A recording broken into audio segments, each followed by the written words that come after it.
I think you were a pioneer in being the first senior U.S. female diplomat to serve in Saudi Arabia. Is that right?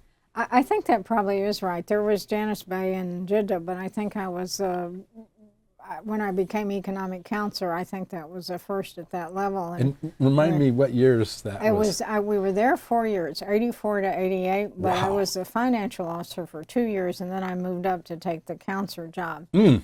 And I think that It's really an important job, isn't it? And it was super interesting because petroleum hit, I'll never forget this, it hit something like $5.80 a barrel. You know, it was a huge period of decline. Yeah, a huge drop for Saudi Arabia. Mm. But the economic section was not very difficult for a woman, because almost everyone I met with in the Ministry of Finance or the Ministry of Commerce or the Ministry of Petroleum had been educated in the U.S. Right. Do you think, looking forward, and there will be an attempt, as there was in the Biden administration, under Trump also, there will be an attempt to do a normalization deal that involves U.S. providing some security? Because Saudis want that to be treaty-like in that it's approved by Congress. Do you see Congress approving some kind of security guarantees for a country that doesn't share democratic values at all, like Saudi Arabia? So Bob, I think, unlike a lot of people that I know who follow the Middle East, I actually think this is a good idea.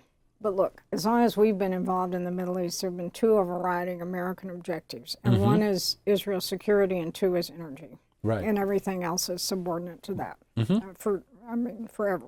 Right. And insofar as this would reinforce those, I think you could structure it in a way that I would be very good for us and good for the Saudis. Mm-hmm. And it would also keep the Saudis out of the, I won't say the hands of the Chinese, but it would really reduce any potential Chinese influence, because they ultimately have to depend on us, the U.S. defense umbrella, to export their oil and gas. And I think on the nuclear issue, what I heard is that we had worked that out in a way that would not undermine existing agreements. Well, thank you very much, Ambassador Ann Patterson. Well, thank you very much It's great for seeing you inviting again. me. And thank you.